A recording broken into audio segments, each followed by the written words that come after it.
Bonjour tout le monde, j'espère que vous allez bien. Je m'appelle Raymond Christ et bienvenue sur ma chaîne YouTube. Aujourd'hui, j'avais sur le cœur de parler de la mauvaise réputation de l'Église catholique. Alors pourquoi je fais cette vidéo-là? C'est parce qu'il y a beaucoup de personnes qui viennent me voir et me disent, écoute, Ram, moi, je crois pas en Dieu parce que regarde tout ce que l'Église catholique a fait. Puis à force d'entendre ces choses-là, j'en suis venu à réaliser que les personnes trouvent juste des excuses pour pas croire en Dieu. Puis même si l'Église catholique aurait été parfaite, puis aurait fait la volonté de Dieu, euh, les gens auraient trouvé d'autres excuses pour pas croire en Dieu. Puis vraiment, je fais cette vidéo-là pour vous montrer que peu importe ce que l'Église catholique a fait ou va faire ou va penser faire dans le futur, il en demeure pas moins qu'il y avait personne de parfait sur cette terre-là, puis il y a juste Jésus-Christ qui est parfait. Puis c'est pas pour rien que c'est le sauveur du monde, parce que personne peut se sauver eux-mêmes. Puis souvent, les personnes qui viennent me dire ça, ils disent Ram, écoute, moi, je crois pas en Dieu, l'Église catholique a fait ci, il a violé des enfants, a fait telle chose. Puis je réalise que c'est des personnes qui se croient justes. Alors, c'est des personnes qui sont dans un- une situation dangereuse, parce que si tu crois que t'as pas besoin de Jésus-Christ pour tes péchés, mon ami, t'es pas mieux que le catholique, t'es pas mieux que lui qui a violé des enfants. Matthieu 7, à partir du verset 1. Ne jugez point afin que vous ne soyez point jugés, car on vous jugera du jugement dont vous jugez, et vous mesurera avec la mesure dont vous mesurez. Pourquoi vois-tu la paille qui est dans l'œil de ton frère et n'aperçois-tu pas la poutre qui est dans ton œil? On va dire verset 14. Mais étroite est la porte, resserré est le chemin qui mène à la vie, et il y en a peu qui le trouvent. Gardez-vous des faux prophètes, ils viennent à vous en vêtements de brebis, mais au-dedans ce sont des loups ravisseurs.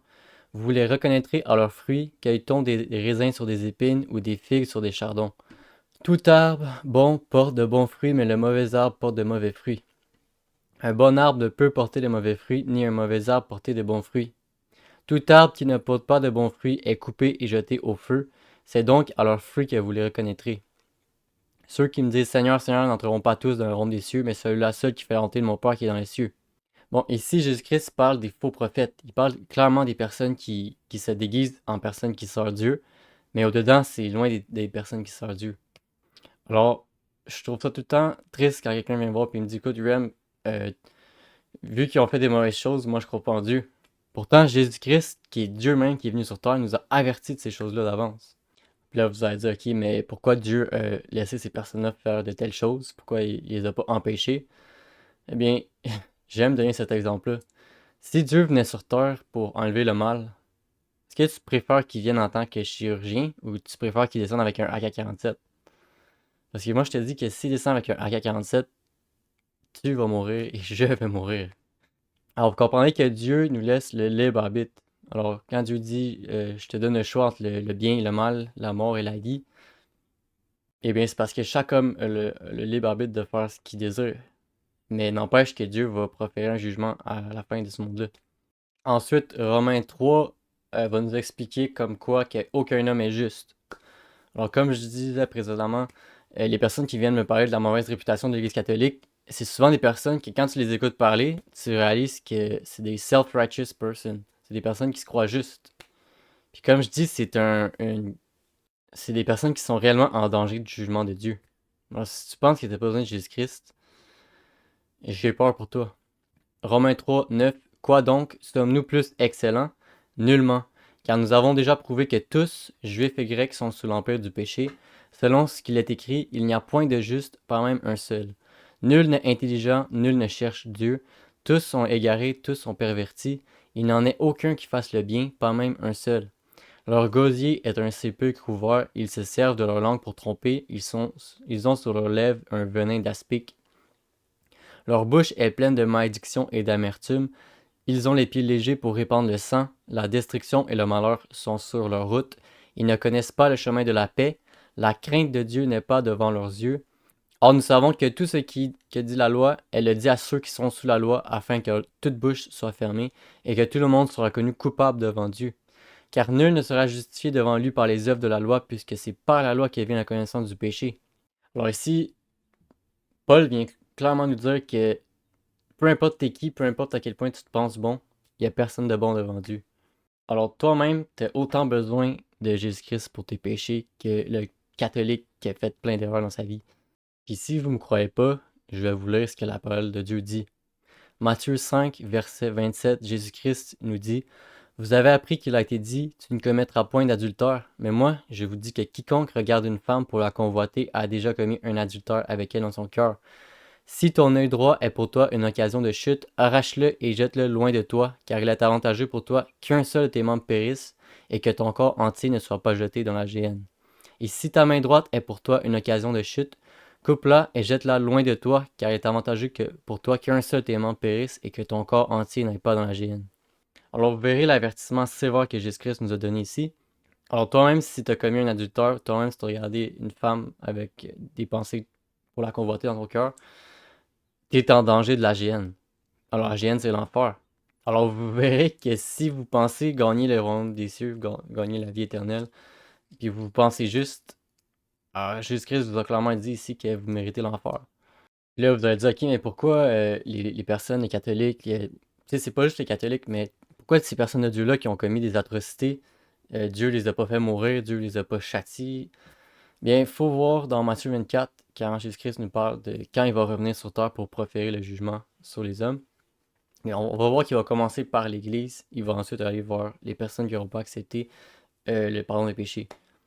Verset 45. Quel est donc le serviteur fidèle et prudent que son maître a établi sur ses gens pour leur donner la nourriture au temps convenable? Heureux ce serviteur que son maître à son arrivée trouvera ainsi. Je vous le dis en vérité, il l'établira sur tous ses biens. Mais si c'est un méchant serviteur qui dise en lui-même, mon maître tarde à venir, s'il se met à battre ses compagnons, il mange et boit avec les ivrognes, le maître de ce serviteur viendra le jour où il ne s'y attend pas, à l'heure qu'il ne connaît pas. Il le mettra en pièces et lui donnera sa part avec les hypocrites. C'est là qu'il y aura des pleurs et des grincements de dents. Alors Jésus-Christ ici parle clairement de ceux qui font seulement de servir Dieu, mais ne sont pas vraiment des serviteurs de Dieu.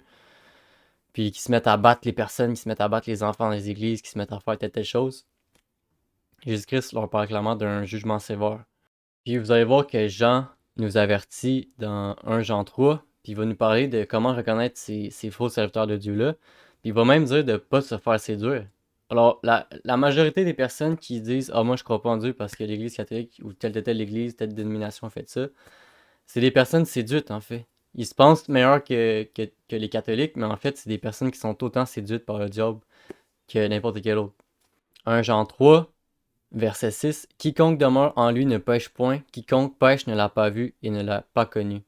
Petits enfants, que personne ne vous séduise, celui qui pratique la justice est juste, comme lui-même est juste. Celui qui pêche est du diable, car le diable pêche dès le commencement. Le Fils de Dieu a apparu afin de détruire les œuvres du diable. Quiconque est né de Dieu ne pratique pas le péché parce que la semence de Dieu demeure en lui et il ne peut pécher parce qu'il est né de Dieu. C'est par là que se font connaître les enfants de Dieu et les enfants du diable. Quiconque ne pratique pas la justice n'est pas de Dieu, non plus celui qui n'aime pas son frère. Alors ici, Jean nous explique clairement que ceux qui pêchent sont du diable.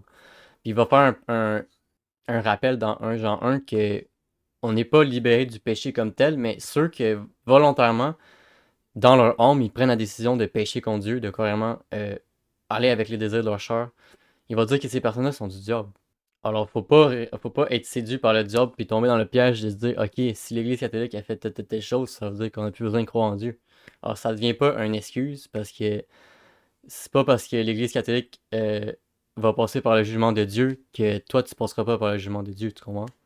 Alors, c'est pas parce que ceux qui sont supposés bien servir Dieu ont pas bien servi Dieu que toi, tu vas pas être jugé un jour après cette vie-là.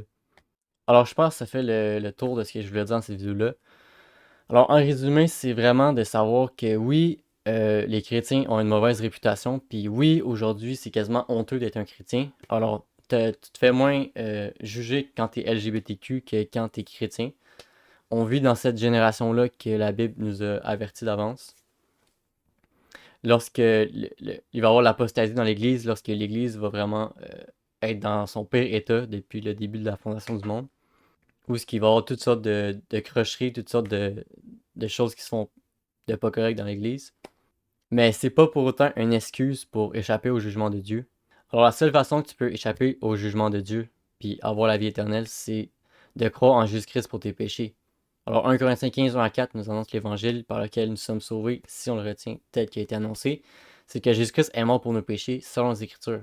Alors, Ésaïe 53, toutes les écritures de l'Ancien Testament qui prophétisaient que Jésus-Christ allait revenir pour nous annonçaient que Dieu allait nous envoyer un sauveur, allait venir lui-même à travers un corps humain comme moi et toi, et allait payer le prix pour tes péchés. Alors, c'est la seule façon que tu puisses échapper au jugement de Dieu. Peu importe si tu penses que tu es une bonne personne, on l'a lu tantôt dans Matthieu 5 que tu mérites l'enfer dès le moment que tu regardes une femme pour la convoiter ou que tu pêches avec ta main droite. Alors, ça fait le tour de la vidéo. Bon restant de journée à vous, soyez bénis et Amen.